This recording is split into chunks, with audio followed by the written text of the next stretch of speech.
All right, hello and welcome everyone to episode 90. Oh my God, episode 90. Only 10 more to go till we hit 100 of the GGG Podcast. I'm Paul. Joining me as always as Phil. If you haven't already liked and subscribed to the GGG Podcast, please do so. We'd really appreciate it on YouTube. And if you're listening to the audio only version on Spotify or Apple Podcasts, follow us over there as well. We are excited to talk about video games today, coming off of Gamescom. We got a couple of announcements to dig into, a lot of Helldivers news. We're going to talk some console war stuff, but before we get into that, Phil, have you been playing games this week? I know we've been playing Rematch and getting slaughtered and winning sometimes. What else have you been playing? Listen, let's just cut through the grass here. I think it's time to talk about the fact that the Gorillas are coming to Fortnite. The entire Gorillas team, big guy, blue hair guy, bangs girl, big jaw guy. Yeah. You can play as all of them, and you can wear their special camo shoes. I've been also playing the Rogue Prince of Persia. That game slaps. That game rips. That game's so good. And it's free on PlayStation Plus Extra Catalog and Xbox Game Pass. And man, it goes so hard. Play that game if you like roguelikes or liked Dead Cells specifically. Right on. Yeah. What have you been playing besides Rematch? And we can talk about Rematch later, but we can talk about it now. It's not in the news, so yeah. We've been playing. I don't think it will be. Spoiler alert. It's just we've been having a great time. I think we're both on the same page of thinking that it's a very good game. It's very fun. It kind of breaks up the realism of like a FIFA or a football club 2025 or anything like that, and it's just soccer with a little bit less rules, a little bit more like Rocket League, and it's all the better for it. But there's so many problems with the game, the just quality of life stuff that the developers really need to pour into it to help make the game better. And I feel like that's not going to happen very fast or at all. They don't seem to have the cash or the willpower to do it, and that's a bit of a bummer. It sucks because it came out on Game Pass, so I'm playing it on PC, and there's no crossplay yet, so that's limiting who we get to play with. And, you know, I think this is the type of the game that really would have benefited from being a PS Plus title, so that you get a bunch of people playing it, and then more people buying passes. This game has been out since when? March? April? May? I think May. It's not that old. Not that old. Okay. But we're still on season 0 in the battle pass. Yeah. Which is like, okay, you guys had to have a plan more before you do this.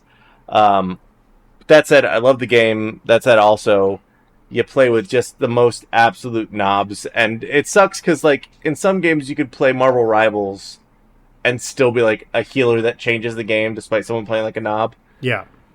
And those are also fast games. But if someone plays like a real dingleberry in this one, it's just like a whole long stretch of play, and then someone's like, yeah, I'm not going to play goalie, and they leave the goal, and someone gets a point on you. It's very frustrating. Yeah, especially the ranked mode. Like I mentioned today, it's like there needs to be a bot mode where it's like if kids are trying to learn how to play or something like that, they can just play against bots.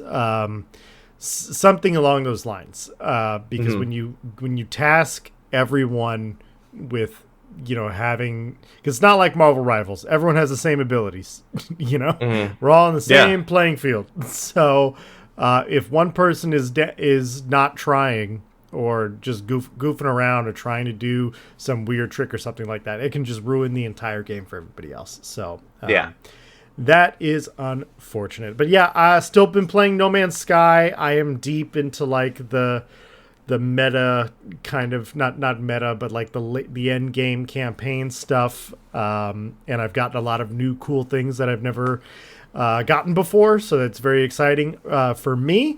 And then I also re-downloaded a game that I bought on a Steam sale, I think 2 years ago. It's called The Rift Breaker, and it is a roguelike tower defense, like top-down mech game. I think that's the best description I can give. And recently, they have released a free multiplayer play test so that you can play cooperatively with friends. And I figured that'd be a really fun thing to do. And so I re-downloaded it, and I got access to the multiplayer play test, and I invited some people to join. So hopefully we'll get on and try that. But the game aesthetically looks fantastic.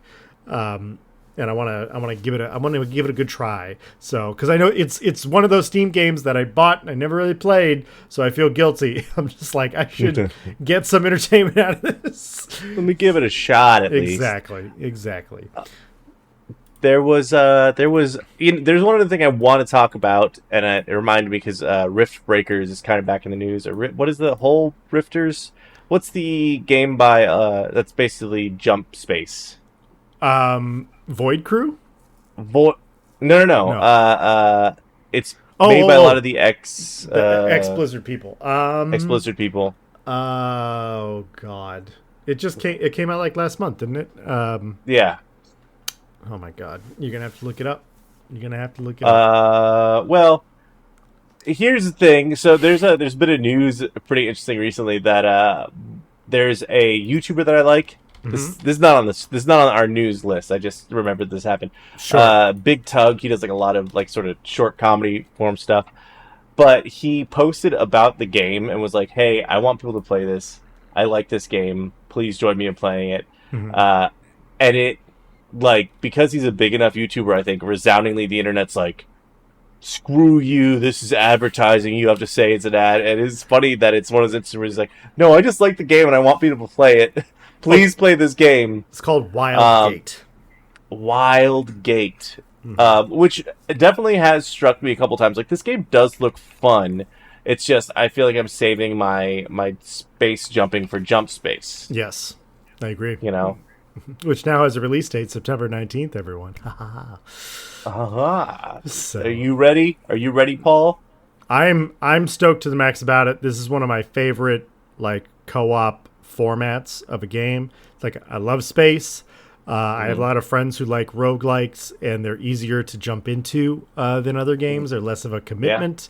And so people are really into it. I hope it's just, I loved Void Crew, and it's just better than Void Crew in every way. And it pains me to say that a little bit about Void Crew, but it just is. It's just better in every single way. There's, you get off and you actually have missions that you have to do, and you have firearms, and there's more to the ship, and it just, better game.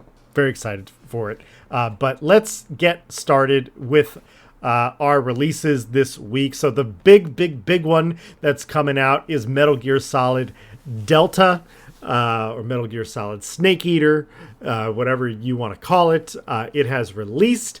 I've seen lots of comparison videos popping up for this game showing like, oh, this is the original cutscene and this is the new rendered cutscene, and they're like exactly frame for frame the same, which is cool, and I think very respectful to Kojima and everything like that. I don't know that I needed the same quirky silliness that is in that game, but it's a camp and a hokiness that is just not my style, and so it seems a little bit ridiculous for me. I don't know if you've seen some of these cutscenes going around. Oh, I have, and I definitely think that, like, trying to think of the right way to frame this. I like remakes that are actual remakes, and this seems like visually it is a overhaul. What I'm hearing though is like the gameplay is exactly the same, and I think back to myself and say typically, I don't want to play a game from 2002 or whenever this game came out. I want an updated version of that makes all of the weird crap that I had to get through feel like it's not there. Right. Yeah. So I'm like nervous about this game because Metal Gear Solid 3, I've heard, is an incredible game. It is. But on the other side of that, was it an incredible game for its time? And now would just kind of be like, or is it something that really needs people to play to experience? Yeah, I don't know, because it's weird. It is a remake. That it's a completely new engine. The game looks great, but But if everything else is the same, is it truly a remake? It's not like Final Fantasy, how Final Fantasy was a remake, a true remake. And you also let me know that there are some performance issues happening on PS5, which is its original platform is PlayStation. That's not good that there are some performance issues on PlayStation. What's going on with that? Well, I hear we're having some frame rate dips on performance mode into the sub 30s, which is freaking bananas in my book. Like, how are we doing that on the modern gen console? Probably some sort of issues with porting an old engine onto a new thing. Yeah. But it is just crazy to me. I think Digital Foundry did some findings on it that even on the PS Pro, it's not great. Wow. Yeah, I think it struggles to get 4K 60 on, high resolution mode. Yeah. But it's crazy. Oh my God. Well, for Metal Gear lovers out there, if you really are vibing with this game, hats off to you. I hope you enjoy it. Phil and I will read the reviews, most likely. Yeah. And then also today we have Gears of War Reloaded. Gears of War coming out for the fourth time, I want to say. It is coming out for the PS5 today, which is pretty interesting. We also have the Helldivers 2 release date for Xbox today, and the Halo ODST DLC came out today. I played a little bit of it earlier. We're gonna hold off a little bit on talking of Gears of War Reloaded because everyone knows what Gears of War is now, and this is just a remake, not a remaster. So we're gonna save that for our main topic when we talk some console war business. But let's get into the big announcement that Helldivers dropped this morning, which I truly was not expecting at all, which is that they are dropping a big game update, and it is called Helldivers 2 Into the Unjust.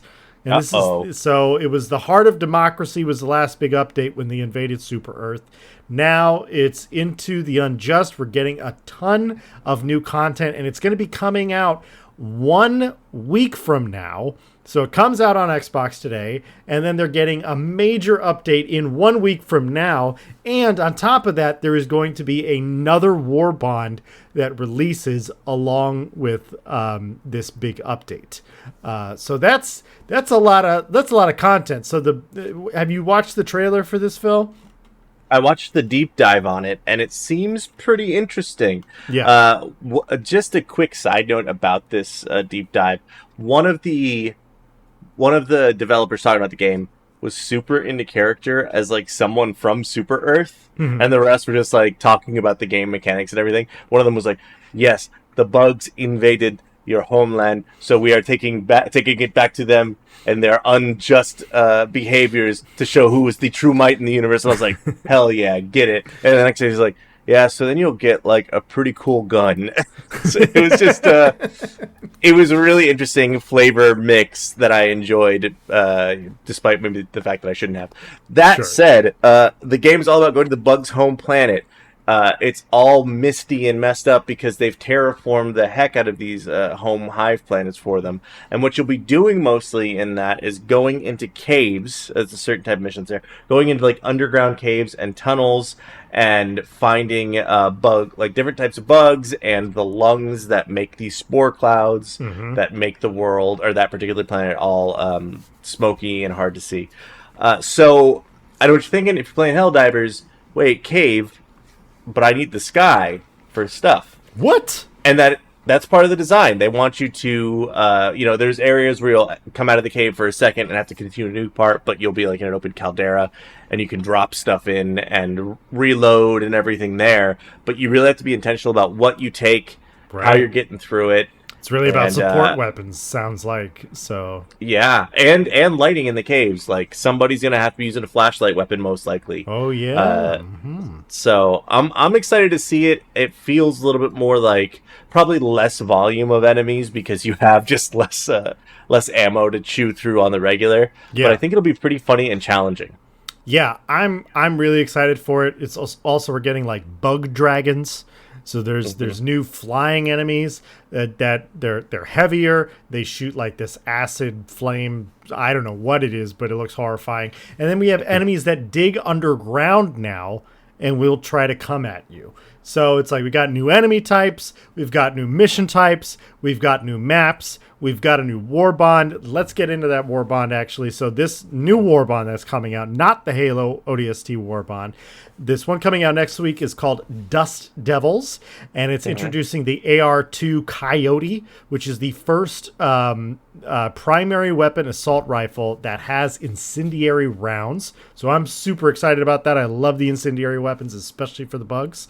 And then the theme of this seems to be like elemental weapons, because we got incendiary primary weapon with the Coyote. Then we have the S11 spear gun, which is a poison spear gun. So you do gas damage with that. And then they've also added the expendable napalm. Like, let's freaking go. So we got fire, we got gas. Then we also have the M511 solo silo, which you call in a drop pod, and then you pick up a little laser pistol and you point like the Hammer of Dawn from Gears of War, essentially. You aim it where you want it. It shoots from the hell pod. It shoots the missile out. Like it's probably like, it looks like it's the same power level as like the like 500 a bomb or something? The 500 kg, 500. I was thinking, yeah. So like enough to take out like a Bile Titan, that type of thing. Yeah. And so that's really cool. But yeah, just a lot of cool stuff in this war bond. You get skins for everything.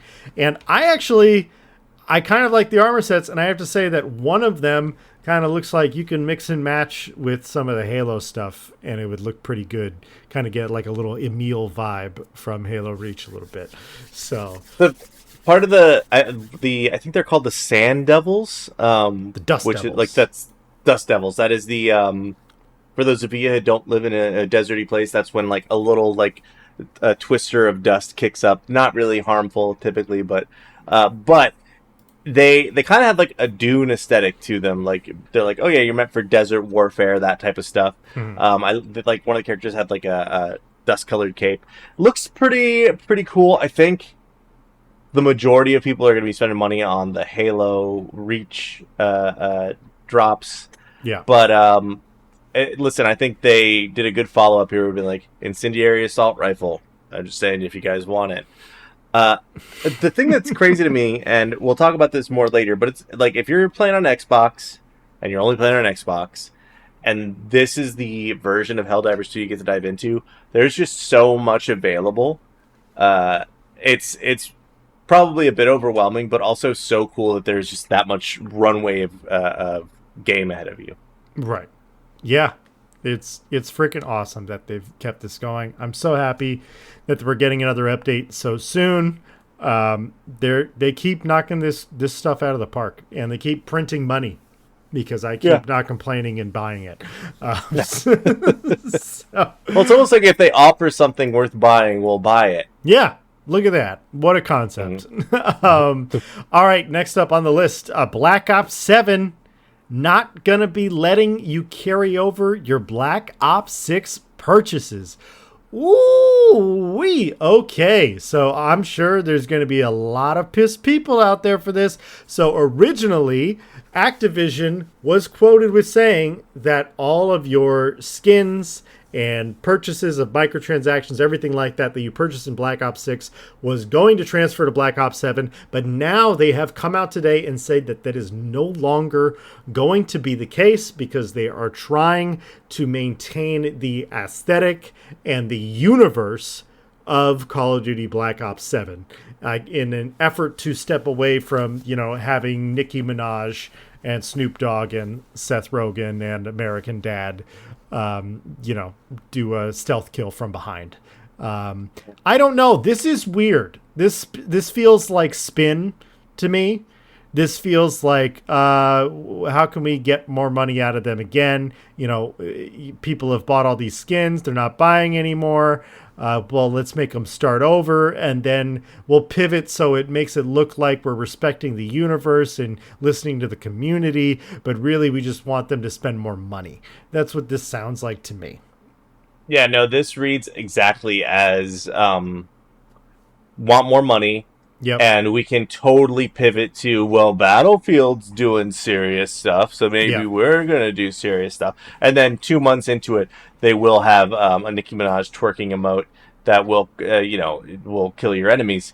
But they just want you to buy that stuff again. Like, it is Well, I mean, very clear. do you feel like this pivot is actually true? Because the big word that they've been throwing around is drifted. We've drifted away from our aesthetic or anything like that. Do you think that Black Ops 7 will stick to like hyper military, maybe technology, or like I honestly I think it's fine if they do what Helldivers did, which is like play like you can do crossover stuff that it's like Helldivers, Halo ODST, that crossover works pretty well.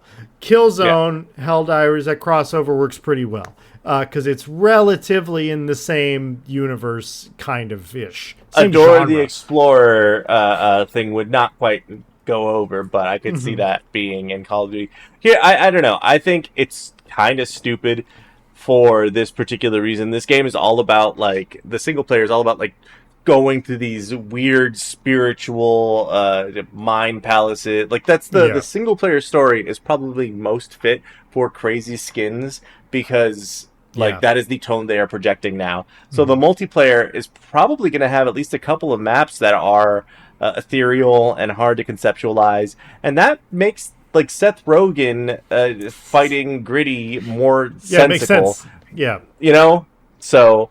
Well, I will say probably they made that design choice obviously before they were like, actually, we're not going to have Seth Rogen skins anymore. Yeah. So maybe that they picked that design choice to be malleable, and now that they're like, oh, everybody likes the military game, maybe we should go back to doing that. So I think they should just hold off and have done it on the next game, and like really done a hard pivot. Yeah. And just like, embrace being the silly version of Battlefield, and then like next game, instead of doing a half step, next game being like, hey, we completely remade our engine. Now you can have 60 versus 60 battles and like destructible. Like, if you're going to copy Battlefield, do it in a way that matters and not in a surface level way. Sure. For me. Yeah. I feel you. All right, we're on the same page about that. Next up, we got Fallout Bakersfield trailer. Phil, you added this to the list. I think I've seen this on TikTok going around, but I wasn't quite sure what I was looking at. What is Fallout Bakersfield? So Fallout Bakersfield, if you could find the trailer on Google in any capacity, first of all, this is modern day Bakersfield. It looks like it's been Fallout, like a nuclear missile is hit, but it's not. No. So this is just a quick joke about Bakersfield. Screw Bakersfield. Long live Bakersfield. Anywho, Fallout Bakersfield is a Doom. It is made from the Doom 97 or Doom 93 engine. So it is very pixelated looking. It is an open world game, and in the demos that we see, you are walking around killing mutants. Your character has like a bunch of different weapons, and the bottom of your HUD is like a Pip-Boy. You can kind of see like the face of your character as it moves just a little bit. So it's got that Doom aesthetic. Right. But the visuals are like the animations are so impressive for being visuals that look like they are from 1996 or playing on a souped up PC in 1993. Yeah. It is definitely, like, I think, a cool new direction to see someone take Fallout in, and something that I think Bethesda needs to pay attention to. I think currently it is a mod, or, I don't know if you have to have Doom or whatever to play it. It seems user-supported, so people can pay into it. But I would suggest just anyone watch this, because it's such a visually pleasing game, while also being kind of really gross and disgusting. Yeah, that's all I want to say. Just Fallout Bakersfield looks great. Right on. Yeah, it does look really interesting. It's really striking this weird, like you said, original, Doom aesthetic with like these animations that they're not quite 2D. It is a 3D environment, and so it's really unique looking. I have to say, and I think if you're a Fallout fan, especially if Fallout 1 or 2 is your jam, if you're an old school Fallout fan like that, you probably are interested in this. So it's pretty cool. Very, very cool. They have a really great sequence in there where your character picks up a power glove, and the animations on like the hand, like doing it, like getting ready and doing a punch, are just so good. And it's like it almost kind of breaks your brain to see really, really good animation with really, really old school graphics. Old graphics, so. Yeah.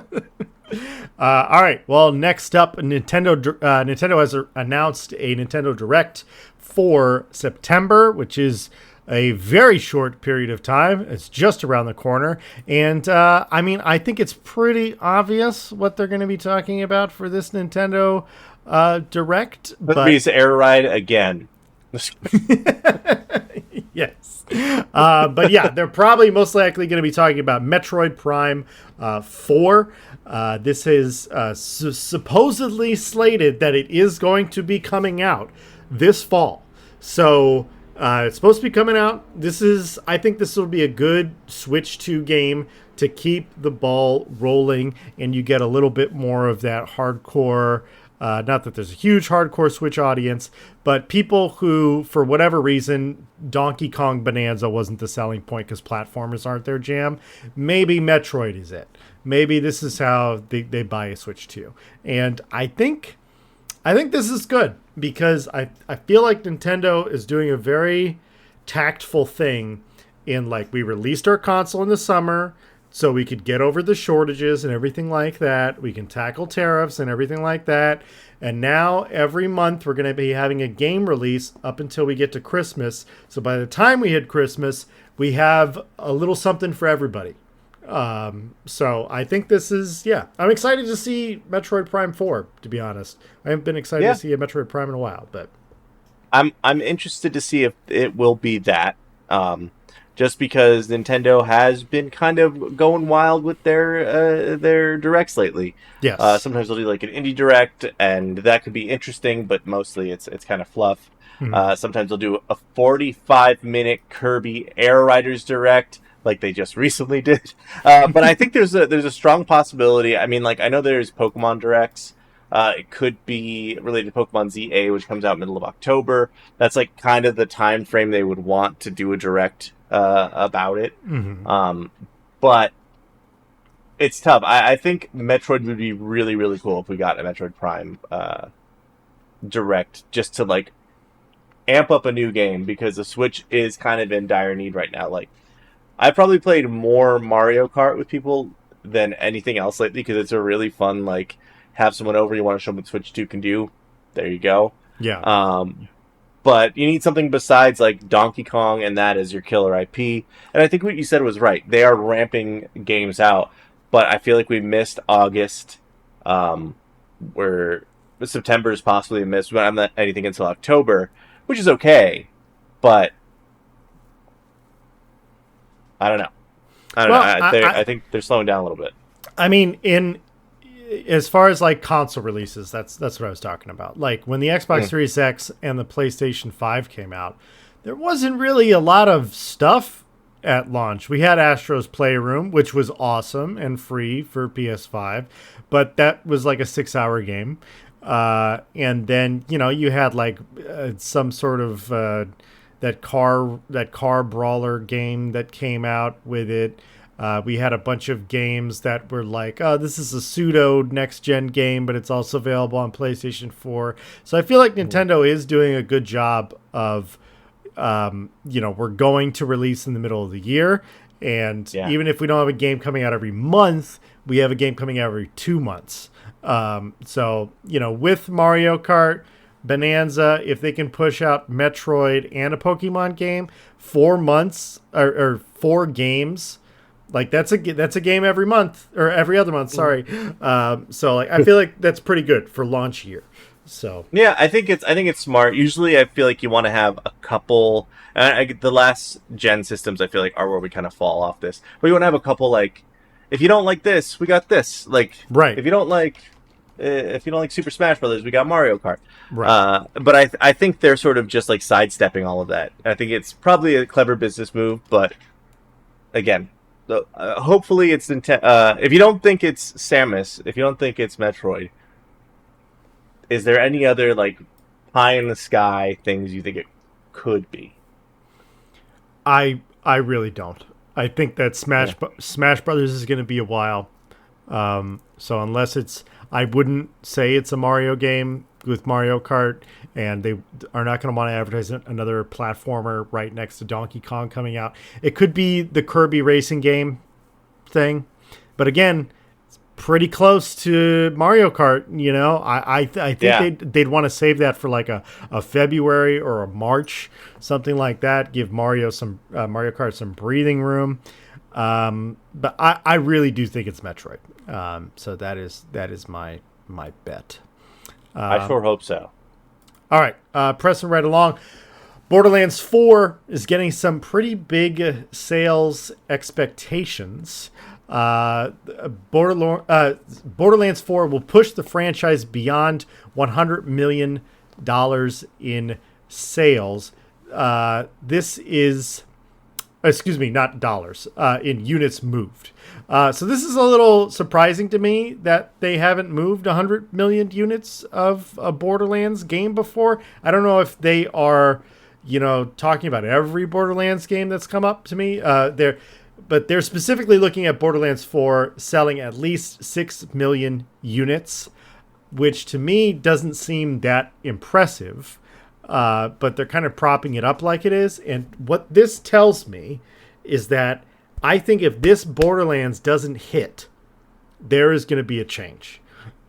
We saw the Borderlands movie flop. Borderlands 3 was not very good. I really liked Tiny Tina's Wonderlands, but that was because it was a major departure from how Borderlands had worked previously. And it had made it a little bit, for me, it made it a little bit more like Destiny, which made it more manageable, because that's really what the game is at this point. It's a looter, shooter, sort of RPG, sort of kind of thing. So I think if this Borderlands does bad, it doesn't meet this 6 million unit expectation, I think we're not going to get a Borderlands 5. Yeah, I think that's accurate as well. Recently, there were some news stories from the team over working on Borderlands 4 talking about how Borderlands 3, quote, at its worst felt like a parody. And so we're trying to focus on a more grounded nature. Mm-hmm. And the end quote. I think for me, this kind of... Obviously, they're nervous, but it feels kind of weird to crap talk Borderlands 3 right on the precipice of Borderlands 4. Right. It feels like a strange and desperate move. And Borderlands 4, I feel like, maybe it's not in the circles I follow, hasn't really gotten a lot of hype around it. I feel like Borderlands 2 was kind of the high point, and since then it's been trailing off. I'm excited. If this game has a lot of changes, I'm very excited about it, but... It does have changes. It seems like it has a lot of quality of life and small gameplay improvements where it's like, oh, now you can ledge grab, and now you can throw this and grapple things and move around easier. So it seems like it's borrowing a lot of stuff from Destiny that it needed to borrow, because ultimately Destiny copied from Borderlands originally anyway. So I think that's good, but ultimately, I've been getting this game advertised at me constantly. And every time I see it, I'm like, this looks exactly the same as every other Borderlands game. And maybe it's just like the cel-shaded aesthetic. And I will note, like, it's running at a high frame rate. It looks pretty crisp and whatnot, but it just looks like more of the same. It's starting to feel like, is this another Destiny Seasons Pass expansion that I'm buying? Or is this actually the next iteration of the game where they're actually putting in improvements as opposed to jazzing it up because it's 2K 2025 Borderlands. That's what it feels like, and I really hope that this game is good, but Mm-hmm. I have almost always wanted to buy every single Borderlands at launch, and this is really the first one where I'm like, I'm not pre-ordering, I'm not buying it at launch. I need to see reviews because unless this game is very good, where it's like at least an 8.5, maybe even north of that, I'm not buying it because I've been down this road before. It looks so similar to the old ones. That is, I think, the biggest downfall that this game has. That it, like, graphically, it looks like it is just the slightest uptick. Like, they need to really overhaul a lot of this game, and I think the looks are a part of it. I know it's got sort of an iconic feel, but find a different iteration of that, and stop giving us what looks like the same engine and the same cartoony graphics. You can still do cell shaded, but you can make it look nicer. So like you can do more details. The original engine that they were using for Borderlands 1 was not cell shaded. It was realistic looking graphics, and then they pivoted. So I don't know if that kind of change needs to happen, but other games have pivoted to stay relevant in other generations. Look at what God of War did. You know, like, think outside the box a little bit, Borderlands. That's all I have to say. Hope you're good. Hope you're 10 out of 10, but I doubt it. So, yeah. All right. Well, let's get into our main topic this week, and it's really something that has been discussed for a very, very long time, somewhat immaturely, somewhat fairly, and that is the console war. And this is really a term, I would say, that popped up. I guess it originally originated in the GameCube, PS2, and then the original Xbox came out era. But I think it really took over when the Xbox 360 and PS3 era kind of started. And I just, today, the day we're recording this, Gears of War coming out on a PlayStation 5, me feeling like revving my chain lance and on my haptic feedback controller, like, that's very weird to me. That's like, it was so like this for all this time. And also with the Halo stuff coming to Helldivers, it just really feels like a shaking of hands from both Microsoft and Sony. And like, this seems like a moment of, hey, we're no longer fighting for the market anymore. And it's official. And we've talked a lot about on this podcast about how Microsoft has been really transitioning into a publisher, and they really want to get out of trying to fight the console war space. And I think they've kind of, you know, in a lot of ways raised the flag and just be like, all right, Sony, you can have that market because we're a huge company and we can make money doing a million other things. So... yeah. Do you feel we're making Excel spreadsheets over here, Sony? Yeah. Have fun. Make 10 more Morbius movies. We're gonna go ahead. What a trade! I feel like if this is like, you know, the idea of these two games on this day, Helldivers coming to Xbox, very exciting, great game, within the zeitgeist, and then a 20-year-old game coming to PlayStation that looks about as updated as here. It looks like I remember it. Let's say that, and that's sucks. That's bad. It should look better. Well, like, Gears of War Remastered came out for the PC. It came out for the Xbox One, I want to say, and so this game was already remastered. They just ported. Yeah. They ported a remaster for the PS5, gave it some lackluster haptics, and we're like, there you go. There's a game. There's a game to have. We did something. Yeah. Now let us play with your popular game. I think what it really speaks to is like Xbox doesn't have a lot that Sony doesn't have. Did the Halo games Master Chief Collection come to PlayStation yet? No, not yet. But I guarantee before the end of this year that is happening. That's happening. This feels like Microsoft is being like, whatever, let's pour it all out. We don't care. Take it. Yeah. We're done. We don't even want to do this anyway. And PlayStation is just like, cool. You can have our third-party games, but if you want some of that first-party goodness, if you want Ghost of Yotei, if you want whatever the next God of War is going to be, you got to come here to play it. And then maybe on PC about 6 months later. Yes. Yeah, exactly. Yeah. Something I wanted to discuss is like some positives and some negatives from this lack of competition. Because like there are positives that are coming from this. You know, we're getting. I was talking to a friend earlier this week about how crossplay is very normalized now, and I love that. Yeah. That's something that I really didn't think was going to happen for a long time.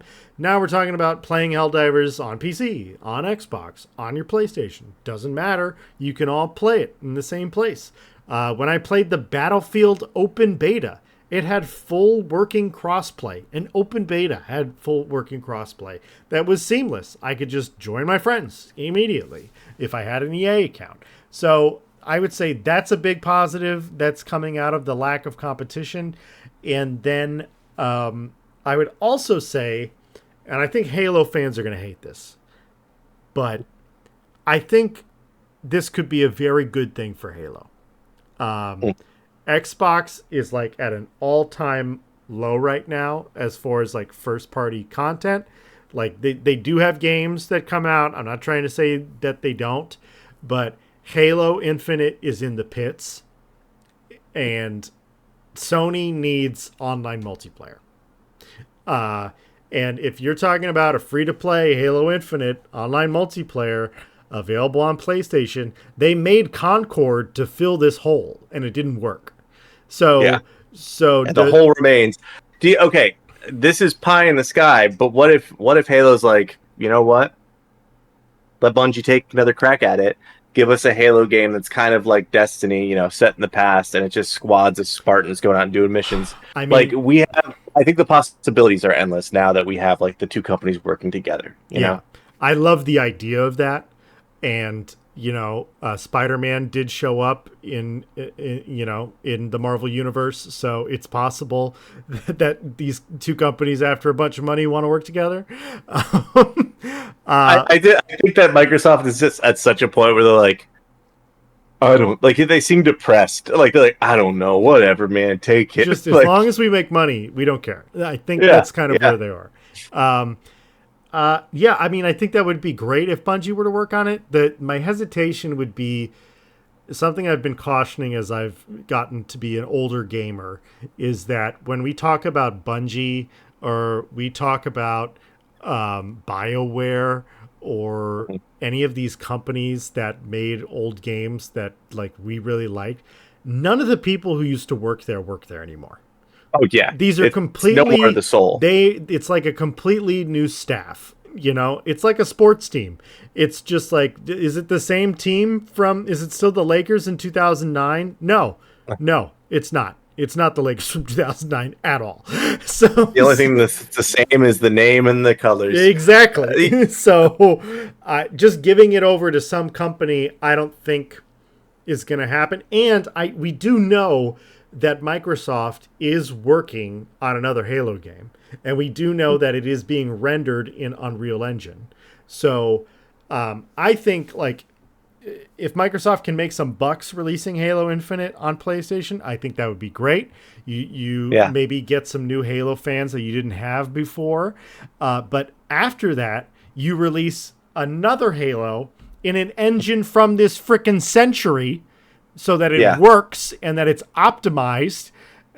and then you can actually like have I'm saying Halo has a chance at being top dog again in the first person arena shooter space. Call of Duty is going down. It's competing with Battlefield, but that's not the type of shooter Battlefield is. Battlefield is all out Warzone shoot. It's like almost a different genre of shooter.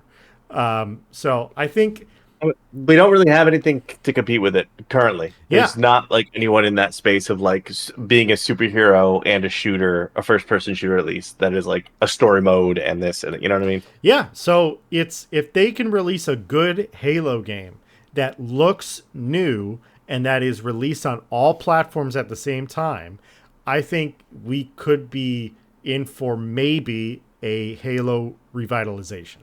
So I think that's on the table. I honestly do. So I think that's the best thing that could come out of this, because I really don't see Microsoft doing Halo solo and having it be good anymore. Like, I just don't trust them at this point. So, yeah. I just don't ever even see Halo coming back, per se. It's a bummer.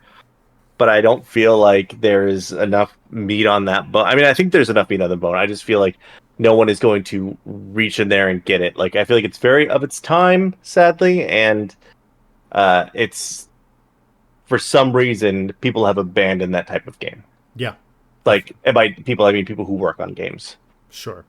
What about, before we get into the negatives, are there any positives that you see from this new cooperation between Microsoft and Sony that you see panning out maybe this year or next year?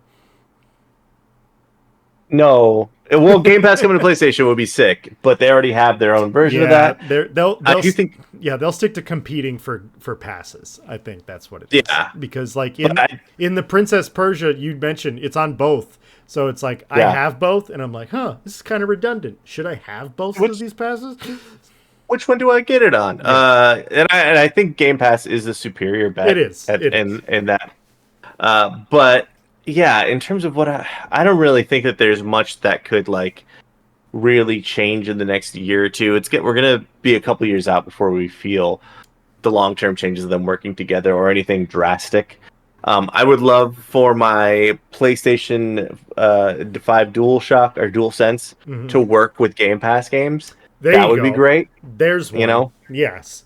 I hate that. It's a real easy positive. I'm trying to play Rematch, and I can't play with my DualSense. It's ridiculous. Anyway. But besides that, I think it's going to be a whiles out before we feel anything specific. Likely, that means Bethesda games, like whatever the next Elder Scrolls will be in 40 to 50 years, will probably come out on both at the same time. Xbox is not trying to shepherd their people into the Xbox-only market, so they will lose money.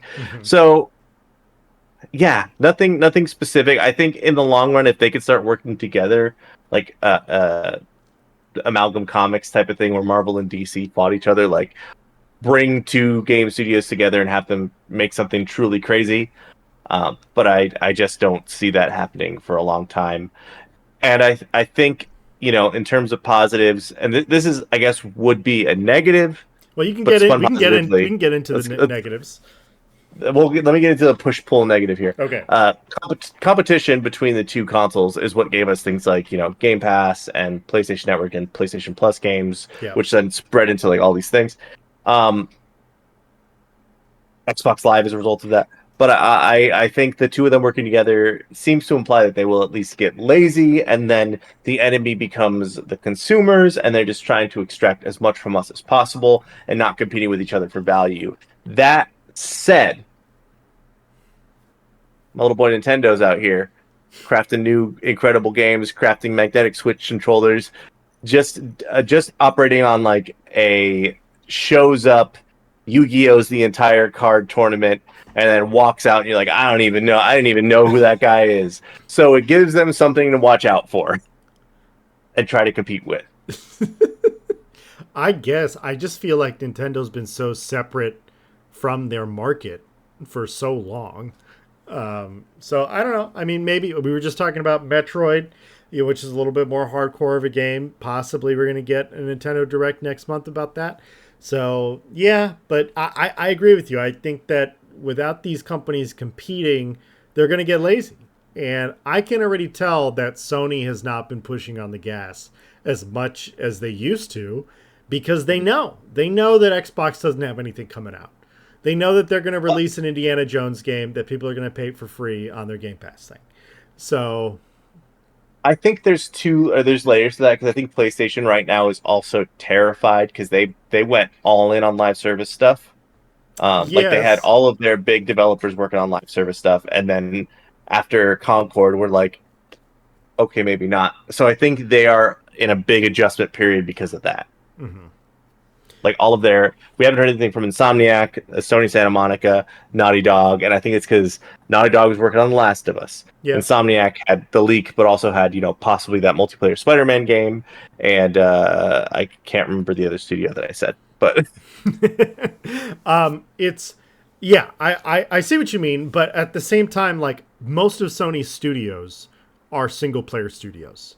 That is where PlayStation has like solidified. If you're into like this AAA single player gaming experience you play on PlayStation. You play God of War, you play Ghost of Tsushima, you play Spider-Man on PlayStation. And so I think that I do know that, there was an article that got released today about more oversight for live service stuff on PlayStation is happening because they were so terrified of what happened at Concord happening in other places. I think Sony needs to take a page out of Microsoft's book and just be like, hey, we're not the best at live services. Let's let somebody else do it for us. And to me, that goes back into, can Halo have a PlayStation release? Can they be a successful live service? And, they couldn't do that on their own, so. Yeah, that's true. But, I don't know. The screenshots of how the Halo engine looks in Unreal, that's going to go a long way because you have to remember, gamers are shallow people. When that Halo Infinite trailer first came out, what did everybody complain about immediately? The graphics look like garbage. Brute face. Yes, bad brute face, exactly. So if it looks good, they can drum up some excitement. So I am hopeful for that, but at the same time, I think Sony doesn't need it. We did talk about them having live service problems, but look how successful Helldivers has been. That is a live service game, like a very live service game. So, is that Halo Warbond available on PlayStation as well?